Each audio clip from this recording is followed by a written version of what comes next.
Hi, I'm Karin from Beyondom. We are a recruitment company that embraces international skilled talents. And I'm curious to hear what international experience does to you. So I've invited Katarina today, who has been living in several countries, and we're going to discuss what the international experience and living in different countries does to you. Today we're going to talk about what international experience does to you as a person. Myself have been living abroad for many years, and so has Katarina, who's Swedish, but you've lived many years abroad. Yeah, I've been away for 16 years. Wow. Yeah, so 8 years in Singapore and lived and worked around Southeast Asia, and then 8 years in our neighboring country, Norway. Okay. But worked globally there. So well, two different areas in the world as well. Indeed. What made you move abroad in the first place? I mean, I was 19 years old. Yeah. And wanted something different. Yeah. And then Singapore was my first stop. Yeah. And then I thought maybe I'm here for 3-4 weeks. Ended up in 8 years. I don't know really what happened, but yeah, there's so many great opportunities, and you just have to grab them. Yeah. And so I did. And how has your time in Singapore shaped you as a person? Because it was in your earlier years as well then. It's everything. Yeah. I'm so thankful, grateful that I actually ended up there. It's a great global community. All the big international companies are there, which attract a lot of talents from all over the world. So it felt like, Singapore is a small red little dot in Asia, but it offers so much more than just, it's small, but it's you have everything there. So you shape every single aspect of me. In personal wise and also business wise, absolutely. I was supposed to be, the typical Stockholm girl, and I ended up coming back as a global citizen. Exactly, and I feel like I'm part of the world, which I love. And that's kind of the experience that I take with all the pros and cons. Absolutely. I mean, in the years abroad does shape you, and this is of course very interesting in terms of recruitment, because when you recruit, or companies tend to recruit, they choose the familiar way of recruiting. They take someone they know. Big no. But you are in that sense an outsider because you've been away for so many years. But what can you then add to the Swedish business life with the experience that you have now? Yeah, some part of me is obviously Swedish. Yes. Still. Yeah. I have a Swedish passport and everything. But I think it is the global or international experience that is me nowadays. The Swedishness, whatever that is, is long gone. I still have some kind of background there, but bringing the values exactly, you have from, absolutely. But it's more than that. Look at where the world is going. You can't walk around saying I'm this and that. You need to have perspectives, and to be able to get that, you need to get away. You need to open doors. You need to stand in the middle of the room with all the doors open, and that's where you learn. I've also been very good at, or still working on, but I listen, and then talk. Nowadays, now I talk. Listen to you. Well, this is your task now. But it's like just listen and read the room. Is just I absolutely love that. And I tend to not come into the room and this should be the way or that should be the way. Absolutely not. Listen, learn. Read the room, the people, or the energy, and that's where the magic happens. And when you to adapt to the situation and to read it in and listen. And to be able to do that, I guess you need to have some kind of background to be able to do that. You need to have seen that things can be done differently, and how you then can, with those two experiences, then bring the best solution.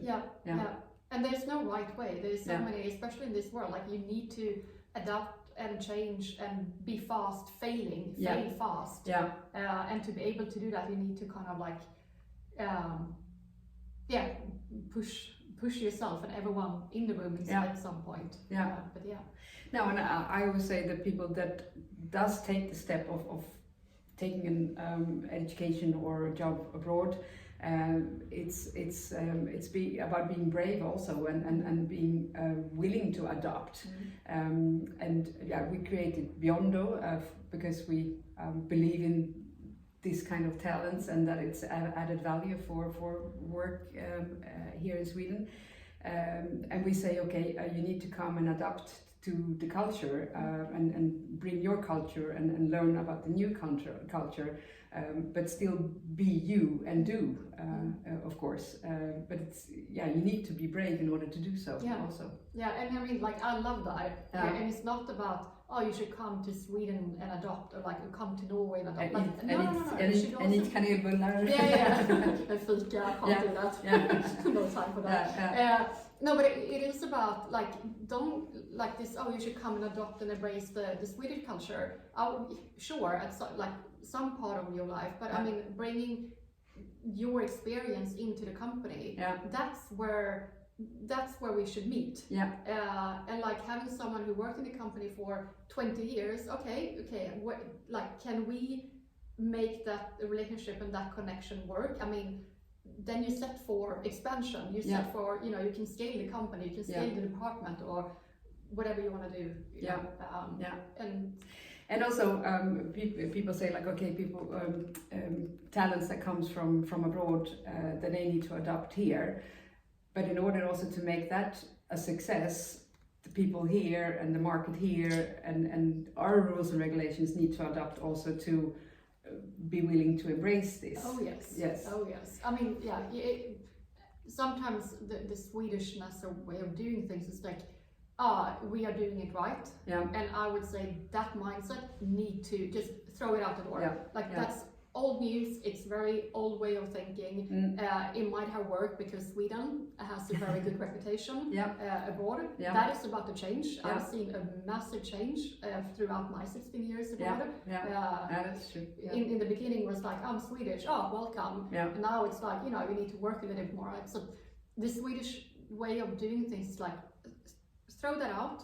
And if we're going to compete with the world, and you as a company, or like, we have to be part of that, and like listen to the people who come here. Like, it's like they sit in this room, or in the city, or this room, but in the city. We're in the same boat. Exactly. And like listen to them, listen, then talk. Because that's where it's like free education. Like, and it's so expensive traveling. You have it here. Like, exactly. And also the people with the skills, they are brave enough to come here and wanting to contribute. Absolutely. So I touched upon a little bit on how we here in Sweden need to rethink, to embrace this added value. What else could we do in order to, when we look at recruitment, you coming from outside in that sense, how would a recruitment process, how could we change that in order to look for skills rather than just take someone from the neighborhood? I mean, I would say recruit people you never recruited before. Dare to do differently. Exactly. And if you're about to have candidates that are like 3 of them, final stages, I guess. 2 of them is somewhat you've seen in the department or the company before, and 2 maybe similar to yourself as a hiring manager. Pick the 3rd one, because you need to do it different. Like someone who will say, yes, I agree with you because we're very similar.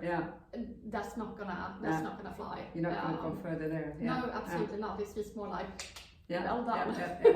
And that's, I mean, again, if we're gonna, as country, company, department, if we're gonna compete with the rest of the world, get up on the horse. Like it's going fast. It's going very fast. Okay. Anything else that you'd like to share with us that we could, really convince hiring managers then to choose the 3rd one that that is for skills? I mean, it's like it's success right in front of you. Dare to do it different. You have to. It's like it's no choice anymore. Like you just have to.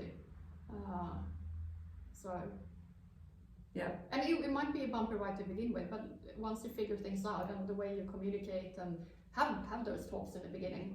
How do you communicate? How should this relationship? How do we listen? How do we work together, etc. And as you say, it does go very fast now. So if you want to be compatible, you have to jump on the train now. Absolutely. I'm a horse person, so I said. Okay. Jump on the horse then.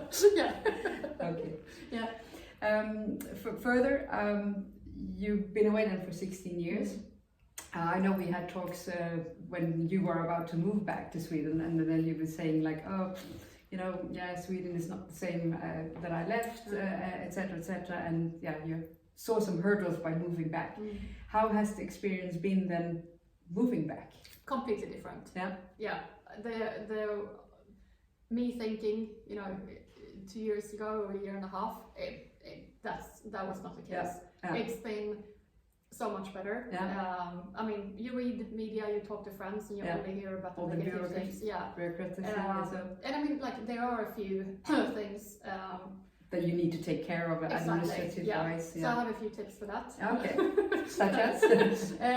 Unfortunately, you can't find any information online on like the government organizations. It's lacking so much information. Like I just want to Google and find it. They're all separate informations. Or there is lack of. Like there's like my case, and I'm not a extreme case. I'm Swedish moving back home. It's not crazy. But there's a lot of missing information actually. It could go smoother in that sense. Absolutely. So like the way you need to call and you need to talk to them. And my tip there is that if you don't get the help, just hang up the phone. Say thank you, goodbye, hang up the phone, call again and see if you can find another person with that organization. Because there will be the first line support in Sweden is absolutely amazing, but you need to call them and you need to find the right person for you. So that is my tip. Like if you're not getting anywhere, kindly, politely say, okay, this conversation is about to end. Call again and see if you can be patient and persistent. Exactly, and try and get to another person within the company, within the organization. And unfortunately you need to call, so you can't do anything online. I don't know why, but that's strange because Sweden is very digitalized. Not compared to Norway. No, absolutely not. It's like way behind. Way behind. Way behind. Norway was actually the one who informed me that we are now registered in Sweden. Sweden did not. Well, I say but indeed I had similar experience when I moved back as well. But all in all, like those are like small hurdles that you getting a kindergarten space, like you need to call. You can't expect anything. You can't find it online. You need to call them and explain the situation. People are very friendly and helpful. As long as you get to the right person. So if you don't get to the one that you don't like connect with, kindly hang up, call again. Like that's really my tip.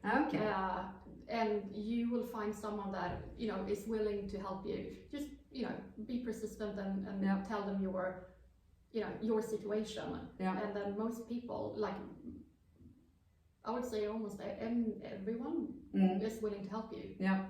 You just tell them the story.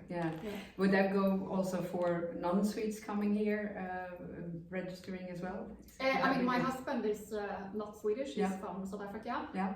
And he did a few calls. He's a person that would like to find everything online. But when he did the call, like that's kind of, we just found out like, okay, we need to call. And then again, explain the situation and then he will get assistant. And that's just the way it is. Hopefully it's about to change. Anything else you'd like to add that would be a best practice or things that you should have done differently? No, I'm actually I'm pleasantly pleasantly surprised with the whole move. That's good. I was actually very scared because I'm taking my husband, who's obviously not from here, and my 2 children, who's 4 and 5.